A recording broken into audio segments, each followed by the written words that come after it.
Donc, continuons un petit peu sur les semences, parce que c'est un vrai problème ça. Hein.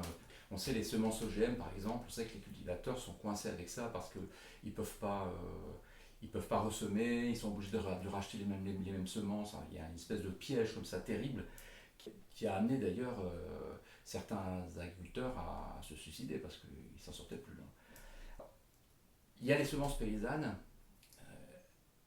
Est-ce que tu peux nous parler justement de ces semences paysannes et toi, en fait, les semences que tu utilises, d'où est-ce qu'elles viennent? Pour le coup, malheureusement, on n'utilise pas encore de semences paysannes genre de cocaïne. Mais ça serait peut-être une bonne solution.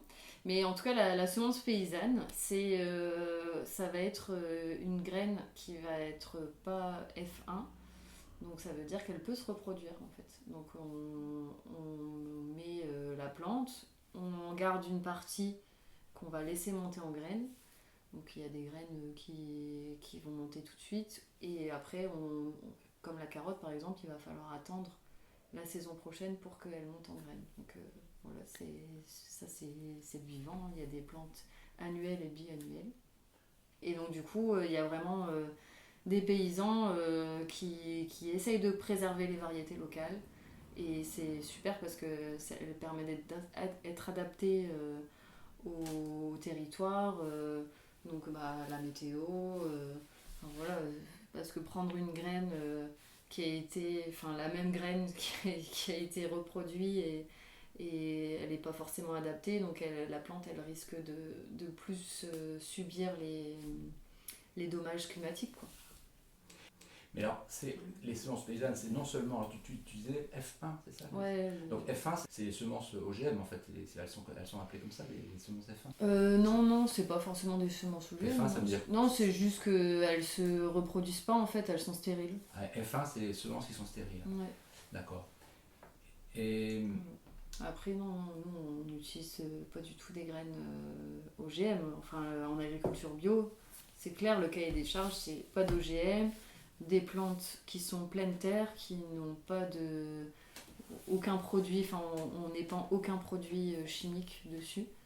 Ça peut être des produits naturels, donc avec des molécules naturelles, mais pas de synthèse, quoi. D'accord. Voilà. Donc ça c'est vraiment les cahiers des charges de la bio.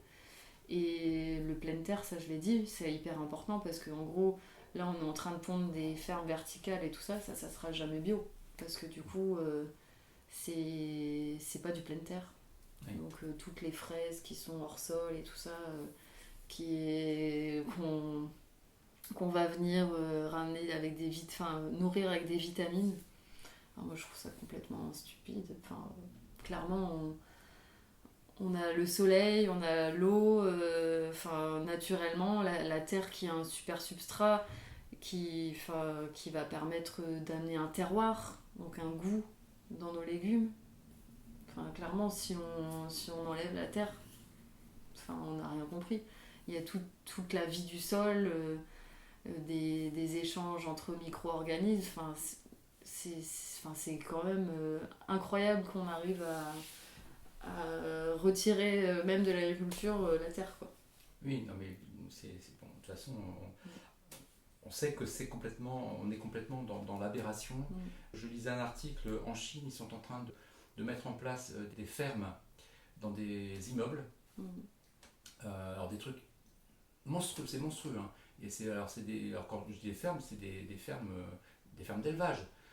Donc avec 600 000 porcs dans ces bâtiments, donc sur je ne sais plus combien d'étages, on se dit mais on marche complètement sur la tête, enfin, c'est complètement aberrant, quoi. Si on parle d'élevage, moi je trouve que ce qui est aberrant c'est que du coup les animaux sont enfermés, mais on a complètement la possibilité de mettre les animaux dehors, de manger de l'herbe et éviter de produire, parce qu'en fait ce qu'on fait en fait actuellement, c'est qu'on fait de l'agriculture pour nourrir les animaux, et clairement ils s'en foutent un peu de dépendre autant de pesticides et tout ça, parce que ça va à la nourriture animale. Mais si on change complètement notre modèle agricole, où on remet des pâtures avec des animaux dedans, et on va mieux capter le carbone. Clairement, l'agriculture, ça peut être vraiment la solution à la captation du carbone, hein, clairement. Là, on nage en plein délire, clairement. Oui, parce qu'on n'arrive pas à convaincre les gens de manger moins de viande. Enfin, c'est très difficile ça, de dire aux gens mais il faut manger moins de viande parce que, alors il y a eu peut-être des erreurs de la part de certains, disons, extrémistes, parce qu'il y a un moment donné, effectivement, on a envie d'être violent quand on voit ce qui se passe, on est dépourvu et on est écœuré. Mais en tout cas, il faudrait réussir à faire comprendre aux gens que il faut manger moins de viande parce que manger trop de viande c'est complètement néfaste, mais c'est néfaste ne serait-ce que pour sa santé. C'est clair.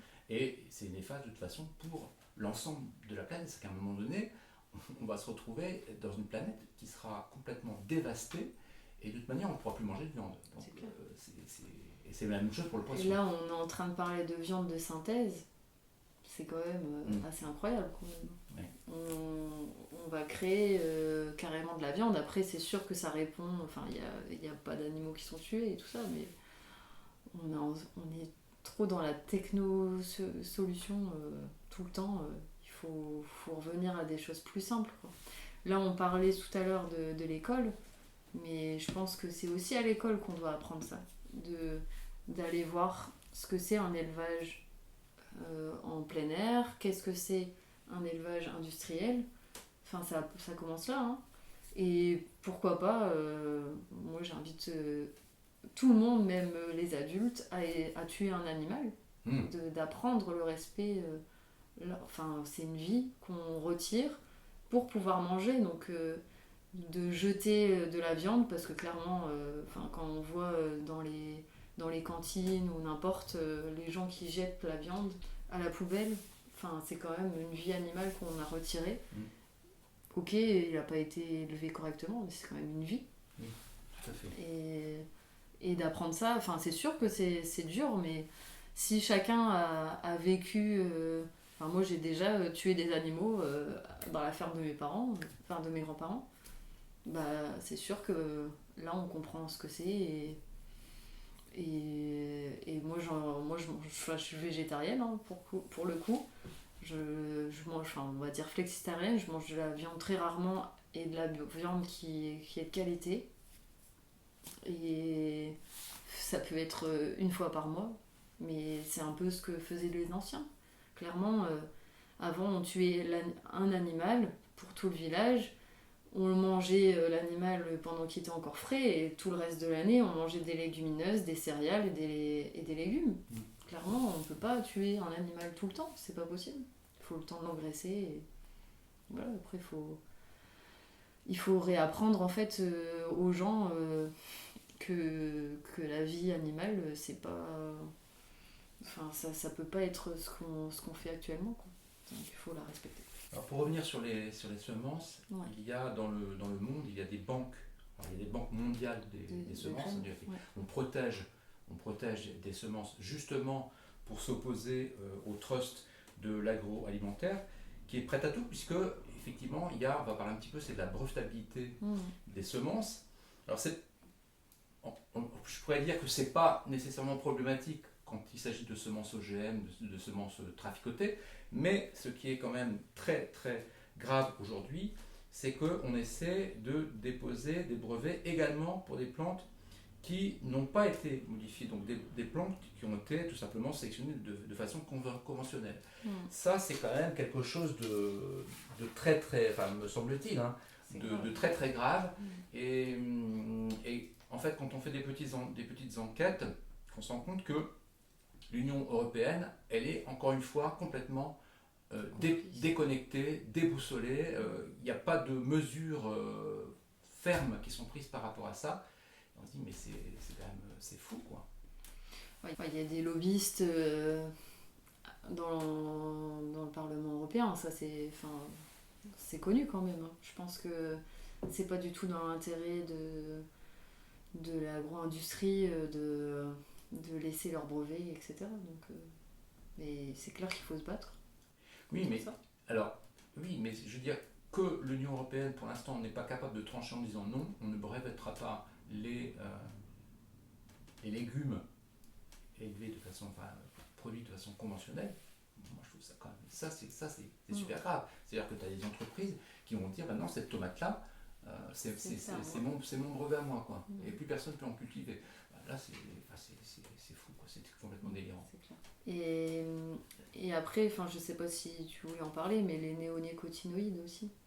Là, c'est plutôt c'est des graines enrobées je pense que ça, c'est vraiment un sujet important à communiquer aux gens. Ah oui, bien sûr. Donc du coup, c'est une graine enrobée de pesticides qui va pousser et du coup, la plante devient pesticide. Donc dans la tige, dans les feuilles, dans les fruits, jusqu'au noyau, n'importe, mais en tout cas jusqu'à la graine, et ben elle va être oui, c'est ça, elle va être imbibée de pesticides. Donc du coup, dès que l'insecte va venir manger une partie de la plante, il va mourir. Et donc du coup, déjà, on a 60% de la biodiversité des insectes en 10 ans qui est morte. Et c'est vraiment à cause de ça. Clairement, là, tout notre riz qu'on mange qui est pas bio, c'est des néonicotinoïdes. Et c'est très grave. Il n'y a plus d'insectes dans ces territoires-là parce que les insectes mangeaient le riz et voilà, c'est quand même super grave. Et quid de la santé humaine, parce que là on va manger le grain de riz ou le légume qui a cette graine enrobée, la betterave, etc. Et ben ça clairement, on n'a pas du tout de retour au niveau de la santé publique. On mange du pesticide, clairement. On mange du pesticide. De toute façon, le problème, c'est que ces gros trusts de l'agroalimentaire sont tellement riches qu'elles sont capables de soudoyer des chercheurs. Bon, ça a été le cas avec Monsanto. Monsanto a carrément soudoyé des chercheurs pour cacher en fait la vérité sur les produits qu'il développait. Donc c'est un peu la même chose. Aujourd'hui. Il est impossible de... Alors qu'on sait pertinemment que les engrais ce n'est pas bon, les pesticides c'est pas bon, on sait très bien ça. Donc il y a le monde marche carrément sur la tête. On va pas aborder, on pourrait, ça pourrait être un autre entretien, mais il faudrait que peut-être que je tombe sur quelqu'un qui soit plus spécialisé, mais on pourrait aussi parler évidemment des océans, de la pêche. Bon, je sais que là en France ils ont sorti un chalutier, c'est un des plus gros chalutiers au monde, qui va faire des ravages, les chiffres c'est, je crois c'est 600, j'allais dire 600 000 tonnes. C'est un chiffre tellement monstrueux qu'on n'arrive même plus à donner le chiffre réel par jour de poissons que ces chalutiers. Bon, là je sors un petit peu du sujet, donc, mais voilà, il y aurait beaucoup de choses à dire. Les océans d'Afrique pour nourrir nos poissons d'élevage, et ça c'est encore pire, quoi, parce que là on est en train de... l'immigration, les gens qui ont plus à manger en Afrique, parce que leur base c'est quand même le poisson. Et vu qu'on est en train de piller tous leurs océans, et ils vont migrer forcément chez nous à cause de ça. Et ça, évidemment, c'est naturellement important de le préciser, parce que justement, j'ai fait des vidéos sur le thème des migrants, et c'est vrai qu'il y a des migrants qui se retrouvent en fait contraints de quitter leur pays parce qu'ils étaient pêcheurs, et qu'il n'y a plus de poissons, parce qu'il y a des gros chalutiers comme ça qui non seulement ravagent les littoraux avec ces poissons, mais qui ravagent aussi les fonds marins, parce que maintenant, ces bateaux, pour éviter que les filets ne s'arrachent, dans le fond des océans, ils ont des espèces de disques, un peu comme des disques de tracteurs, et en fait, ils détruisent tout pour que les filets passent sans être abîmés. C'est carrément monstrueux, en fait. Alors, on va un petit peu quitter le monde ou pas d'ailleurs de l'écologie, mais parce que j'aimerais que tu nous parles un petit peu de tes autres engagements militants, parce que je sais que tu es engagé aussi dans d'autres projets militants. Tu peux nous parler un petit peu de ça ? Alors du coup, depuis, je pense depuis le lycée, j'ai commencé à m'engager. Déjà, il y avait un petit atelier nord-sud. On a fait pas mal de petits projets enfin voilà, on avait répondu c'est les objectifs du millénaire pour le développement et il fallait un peu les mettre en valeur. Et après, on avait fait des échanges avec des Européens, des Indiens, des Sénégalais, du coup, pour ça.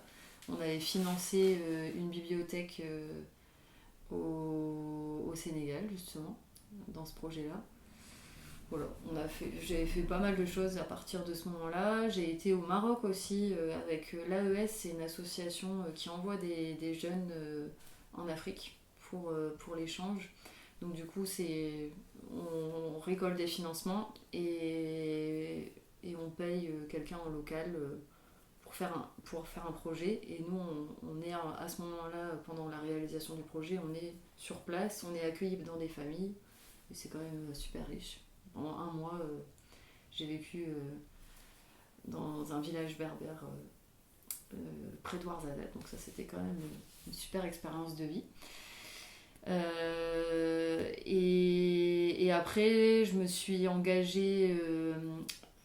Donc ça, c'était quand je suis arrivée plutôt en étudiante. Je me suis engagée dans une association de droit et défense des locataires sur l'île. Donc c'est l'APU du Vieux-Lille, où il y avait essayer de détecter les logements vides, faire un recensement pour essayer de loger des gens, de faire un recensement aussi des marchands de sommeil et accompagner les locataires dans la lutte contre les marchands de sommeil. Voilà, donc ça c'était... on a fait aussi pas mal de manifs contre la trêve hivernale, etc. Donc ça c'était... Et alors je vois que tu as un t-shirt Alternativa. Ouais, ça va être long, hein. J'ai pas mal d'engagement et notamment, j'ai aussi, je peux dire vite fait, à Dunkerque, j'ai aussi organisé les marches climat, ce qui est important. Et là récemment, du coup, on a organisé l'accueil du Tour de France à vélo Alternativa, donc, qui est pour la transition écologique et sociale des territoires. Donc on a accueilli sur Grande-Synthe et Dunkerque les cyclistes du Tour. Donc on a fait plutôt le samedi un événement sur la thématique des migrations, donc en partenariat avec les associations de l'Interasso qui accueillent les migrants. Et le dimanche, on a fait vraiment une fête de quartier dans la basse ville. Donc on était vraiment dans les quartiers populaires pour parler d'écologie. Et c'est de l'écologie qui doit parler aussi à tout le monde. Donc il n'y a pas question de faire de l'écologie punitive comme on peut entendre. Il faut que ça soit adapté à tous, que ça soit juste. C'est de la justice climatique, clairement. Et donc du coup on a fait une fête de quartier avec de la musique, faut que ça soit festif, du théâtre et aussi plein de stands de réparation vélo, réparation d'objets, toilettes sèches. Voilà, c'était super. Avec une cuisine... Cuisine de rue, ouais. Cuisine de rue avec on a cuisiné pour 250 personnes. C'est ça, avec des légumes qui légumes étaient bio. Donnés par les jardins de cocaïne. Voilà, et puis aussi les produits de la Source, qui est une épicerie... ça fait partie aussi de mes engagements. C'est une épicerie qui a été créée depuis 4 ans, donc suite aux gilets jaunes. Et du coup, l'idée c'était de sortir du supermarché. Et pour sortir du supermarché, en fait, on s'est organisé, on a loué un local et fait venir les produits des producteurs locaux, aller acheter en direct chez les coopératives de producteurs.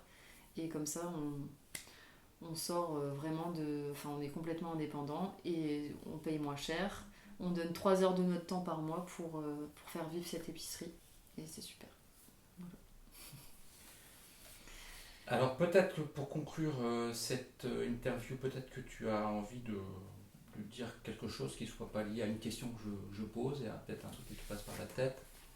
Moi je pense que ce qui est important là, je pense que tous les engagements, ils servent à quelque chose. Mais là, actuellement, c'est le meilleur engagement qu'on peut faire, c'est d'aller voter pour les élections législatives. Ça, c'est notre pouvoir de citoyen, il faut y aller. Et donc du coup, là, le 7 juillet, il faut vraiment battre le RN, parce que le RN, il va complètement bafouer tous nos droits de militants. Clairement, on le voit dans d'autres pays. Hein. La contestation, les scientifiques qui se battent aussi pour mettre en scène pour dénoncer le réchauffement climatique, etc. Oui, tout le monde a la muselière, etc.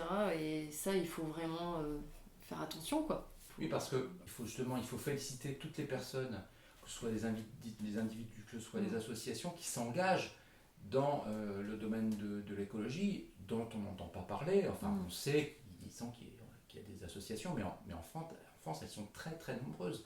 Ce sont des gens qui travaillent bénévolement la plupart du temps pour le bien-être de tous. Pour le bien-être de tous.